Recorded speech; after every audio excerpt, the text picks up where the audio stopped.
Nagsisimula ang kwento sa isang tahimik na lawa kung saan nangingisda ang isang dalagang nagngangalang Rin. Dati siyang tagapag-alaga ng mga pasyente subalit kalaunan ay natuto rin siya ng acupuncture bilang bahagi ng kanyang trabaho. Habang tumatagal, naipatawag siya sa mundong ito sa pamamagitan ng ritual ng pagtawag sa isang banal na dalaga at dahil mahilig siya sa buhay sa kalikasan, sinimulan niyang tuklasin ang iba't ibang hayop, tanawin at pagkain na matatagpuan sa bagong mundong ito. Habang nangingisda, may biglang kumakagat sa kanyang pingwit kaya agad niyang hinihila ito ng may excitement at nagulat siya nang makita na imbes na isda, isang napakalaking lalaking uni ang kanyang nahuli at sandali siyang nagulat sa kakaiba nitong anyo, subalit maya-maya ay natuwa rin sa kanyang nahuli. Kasabay nito ay napaisip siya kung kakayanin ba niyang mabuhay sa mundong ito na puno ng mga kakaibang pangyayari. Sa ngayon ay pinatuyo muna niya ang basang lalaki at pinatuloy ito sa loob ng kanyang tolda. Pagkatapos ay niluto niya ang mga trout na nahuli niya sa lawa. Habang kumakalat ang masarap na amoy ng nilulutong isda at naamoy iyon ng binatang nasa loob ng tolda, agad siyang nagising dahil sa matinding gutom at samantala, masayang kinakain ni Rin ang kanyang isda na para bang iyon na ang pinakamasarap na pagkain sa buong mundo. Dahil ang trout na nahuli niya ay isang mahiwagang nilalang, mas matamis ang lasa ng karne nito kumpara sa karaniwang isda at kahit anong pampalasa at matapos purihin ang sarili niyang luto. Mabilis na naubos ni Rin ang isang buong fish skewer bago niya napansin na nakatayo na pala ang binata sa likuran niya. Nahihiya itong humingi ng pagkain sa isang tao ngayon lang niya nakilala, kaya si Rin na mismo ang nagalok na makakain at masaya naman itong tinanggap ng binata at agad na kumain. Ngunit nabilaukan siya kaya binigyan siya ni Rin ng isang tasa ng barley tea upang maitulak ang pagkain. Mabilis niyang iniinom ang tsa para maalis ang bara sa kanyang lalamunan. Kaso agad din siyang humanga sa presko nitong lasa at nililinis ng barley tea ang mamantikang lasa ng isda kaya parang handang-handa ulit ang kanyang panlasa para sa panibagong pagkain. Natuwa si Rin nang makita niyang nagustuhan nito ang kanyang inihanda. Tinanong niya kung gusto pa nitong kumain ng isa pang isda at agad naman itong pumayag. Nang mapansin ni Rin na naubos na ang laman ng hihawan at naglagay siya ng panibagong piraso ng isda upang lutuin at pagkatapos nilang kumain, nagpasalamat ang binata kay Rin sa pagtulong sa kanya at nagpakilala bilang si Bill. Ipinaliwanag niya isa siyang manlalakbay mula sa nayon ng Elridge. Nagtaka si Rin kung paano siya napunta sa ilog kaya ikinwento ni Bill ang nangyari kung saan nasugatan siya habang nasa isang solo mission. Habang naliligo malapit sa ilog ay ninakaw ng mga halimaw ang lahat ng kanyang gamit. Bagamat nabawi niya ang kanyang kagamitan, nakain na ng halimaw ang kanyang baon na pang-emergency at dahil sa inis, umakyat siya sa isang puno para mamitas ng prutas kaso nawalan siya ng balanse at nahulog sa ilog hanggang sa tangayin siya ng agos papunta sa lawa. Nagulat si Rin sa kanyang katangahan at naisip kung paano pa siya nakaligtas sa tubig. Ipinaliwanag ni Bill na kabilang siya sa lahing dragon na isang lahi na kilala sa matibay na pangangatawan, ngunit may isa silang kahinaan at hindi sila kaya mabuhay nang walang laman ang tiyan, kaya minsan ay nakakagawa sila ng mga katangahang desisyon dahil lamang sa pagkain. Napatawa si Rin sa sinabi niya, ngunit nagtaka naman si Bill kung bakit napakakomportable ni Rin sa piling ng isang lalaking hindi niya kilala. Ipinapaalala niyang nasa gitna sila ng ilang at nagtitiwala siya sa isang estranghero at inamin ni Rin na may punto siya, pero ipinaliwanag niya mayroon siyang kakayahan na nakakatulong para malaman kung mapagkakatiwalaan ang isang tao. Bukod pa roon ay pakiramdam niya ay mabuti talagang tao si Bill. Nagulat si Bill dahil ganoon agad ang naging tingin sa kanya ni Rin kahit kakakilala pa lamang nila at ipinaliwanag ni Rin na noong hinihila niya ito mula sa lawa papunta sa kanyang tolda. Sandali itong nagising. Nang makita nitong nabasa at nadumihan ang kanyang damit, agad itong gumamit ng mahika upang patuyuan siya bago muling mawala ng malay at dahil sa pag-aalala nitong iyon, naniwala si Rin na mabuti siyang tao. Namangha si Bill na ganoon kabilis siyang pinagkatiwalaan ni Rin, kaso hindi na iyon pinansin ni Rin at sa halip ay tinanong kung paano siya nakakagamit ng mahika at dahil nahihiya sa sobrang pananabik ni Rin, umasta si Bill na parang normal lang sa mga tao sa kanilang mundo ang marunong ng simpleng mahika. Nang marinig iyon, iginiit ni Rin na galing siya sa ibang mundo kaya sobrang interesado siyang matuto tungkol sa mahika at hindi maintindihan ni Bill kung paano siya nakarating mula sa ibang mundo, kaya ikinwento ni Rin ang tungkol sa ritual ng pagtawag sa banal na dalaga.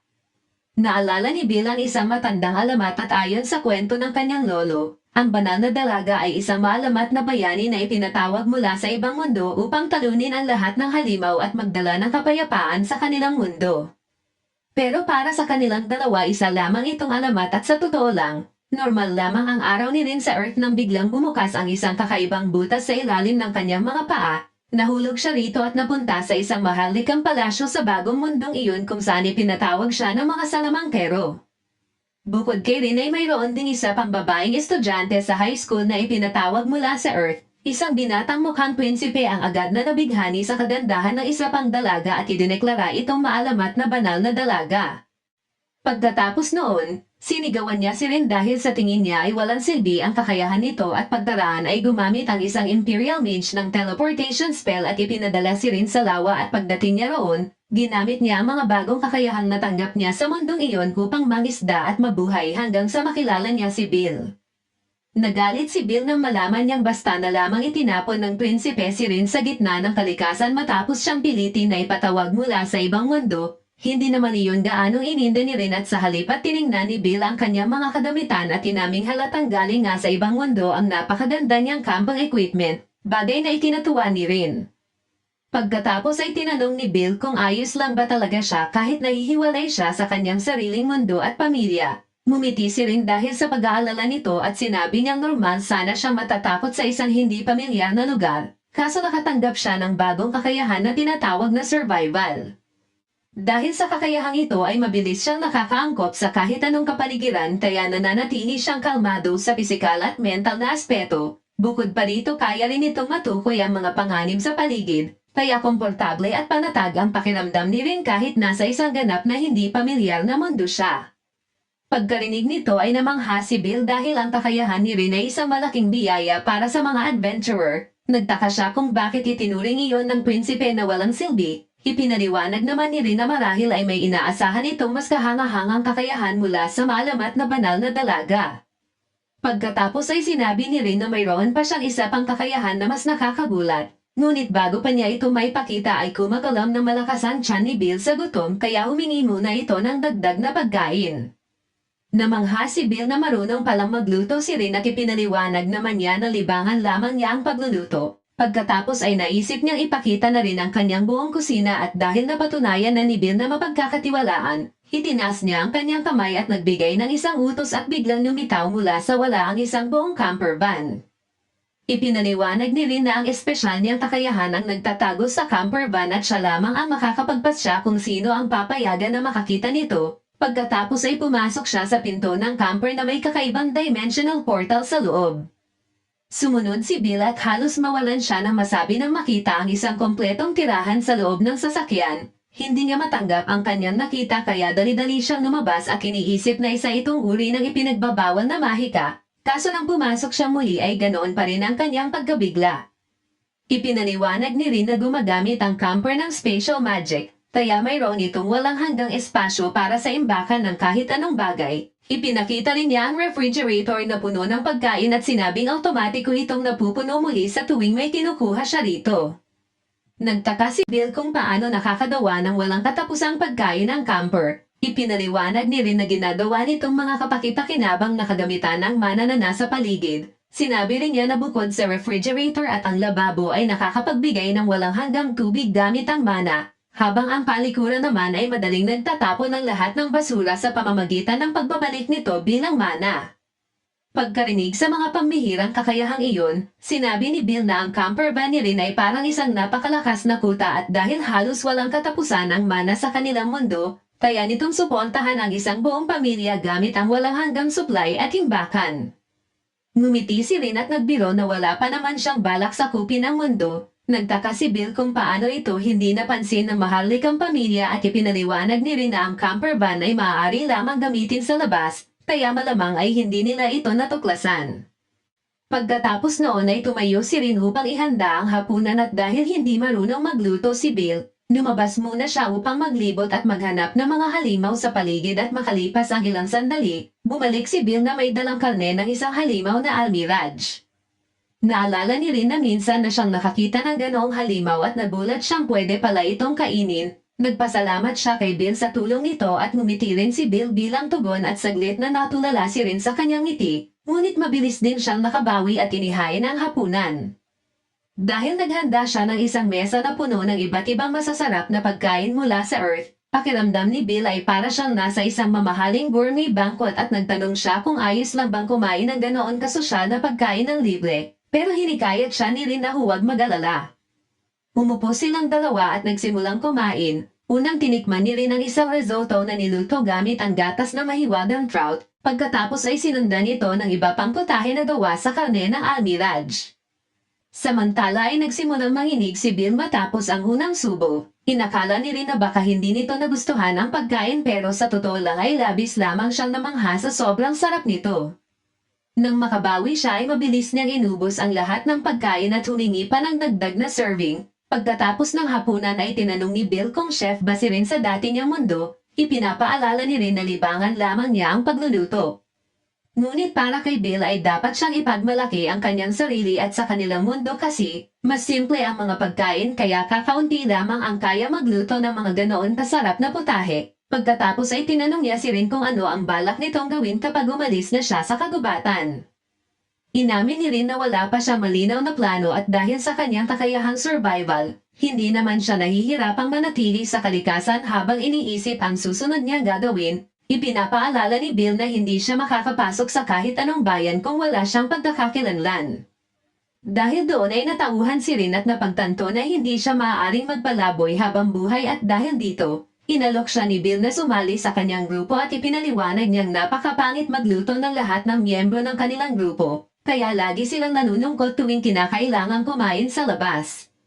Naniniwala siyang kung magkakaroon sila ng isang mahusay na tagaluto tulad ni Rin, tataas ang moral at magiging mas mahusay ang kanilang buong grupo at matapos siyang alukan, umalis muna si Bill habang si Rin naman ay natulog sa loob ng kanyang camper van. Habang nakahiga siya ay paulit-ulit niyang naaalala ang mga sinabi ni Bill at ang seryosong paraan ng pag-invite nito. Dahil doon ay mas mabilis na tumibok ang kanyang puso at siniguro rin ni Bill na may mga lalaki at babae sa kanilang grupo kaya hindi siya dapat mag-alala na baka may manggulo sa kanya. Dahil wala na rin siyang ibang mapupuntahan at nagpasya si Rin na tanggapin ang alok kinabukasan, nagpasalamat si Bill sa pagtitiwala nito at iminungkahing bumalik na sila sa kanyang sariling nayon. Pero nakiusap muna si Rin na bigyan siya ng kaunting oras upang mamolekta ng mga halamang gamot sa kagubatan. Ipinaliwanag niyang maraming mahalagang parsley ang tumutubo sa kalapit na gubat, kaya pumayag si Bill na samahan siyang mamolekta at habang naglalakad, tinanong ni Rin ang tungkol sa kanyang grupo at ipinaliwanag ni Bill na ang pangalan ng kanilang grupo ay Smorgasbord. Kasama rito si Ed na isang eksperto sa mahika at alchemy at mayroon din silang kasamang si Arya, isang arachne na bihasa sa paggamit ng sapot at ang huli nilang kasama ay isang elf priest na nagngangalang Zinan. Habang pinakinggan ni Rin ang iba't ibang pangalan at lahi ng kanyang mga bagong makakasama, iniisip niya ang perpekto at kahangahangang anyo ng bawat isa at habang abala siya sa kanyang imahinasyon, natukoy ng kanyang survival skill ang mga matatabang berry sa malapit at agad siyang tumakbo para pitasin ang mga ito. Ngunit biglang nagsiliparan ang isang grupo ng mga uwak mula sa puno ng berry at dahil hindi siya naghihingat, hindi niya agad napansin na ang mga uwak na iyon ay mga mapanganib na halimaw at habang mabilis na lumilipad ang mga ito papunta sa kanya, hindi na siya nakapag-react sa tamang oras. Sa kabutihang palad, mabilis na pinrotektahan ni Bill si Rin at tinalo ang mga uwak sa isang mabilis na hiwa lamang ng kanyang espada. Sa una ay hindi agad nakadalaw si Rin dahil sa sobrang pagkabigla, ngunit agad din siyang nagpasalamat kay Bill at humingi ng paumanhin dahil sa kanyang kapabayaan. Ngumiti si Bill at tiniyak sa kanya na mula ngayon ay aalagaan siya ng kanilang grupo, habang pilit na kinakalma ni Rin ang sarili matapos humanga sa kanyang kabaitan at karisma, itinuro ni Bill ang mga gamit na naiwan ng mga napatay na halimaw. Pinulot nila ang mga loot na iyon kasama ang mga halamang gamot at pampalasa na kinolekta ni Rin, bago sila sumakay sa kanyang camper van upang magtungo sa lungsod at namangha si Bill sa bilis ng pagtakbo ng napakalaking metal na camper van. Sinabi niyang sa bilis nito ay makakarating sila sa kanyang bayan sa loob lamang ng 3 oras, mas mabilis pa kaysa sa pinakamabilis na karwahe sa kanilang mundo at nag-aalala naman si Rin dahil may camouflage function ang kanyang camper van, kaya hindi ito nakikita ng ibang tao. Baka sakaling may mabangga siyang tao nang hindi niya napapansin at ipinaliwanag ni Bill na may shortcut papunta sa lungsod na dumaraan sa kabundukan, Pininingi rin ang rutang iyon dahil ang kanyang camper van ay ginawa para sa off-road na pagmamaneho. Habang nasa daan ay bigla siyang huminto nang bigyan siya ng babala ng kanyang survival skill na may mapanganib na halimaw sa unahan. Maya-maya ay lumitaw ang isang napakalaking halimaw na tinatawag na fire bear at malakas itong humungal. Nagulat si Bill dahil ang fire bear ay isang napakapanganib na halimaw na bihirang makita sa lugar na iyon. Bigla namang may isang dalagang gumamit ng mga sinulid na seda upang itali ang halimaw, ngunit madaling nakawala ang fire bear.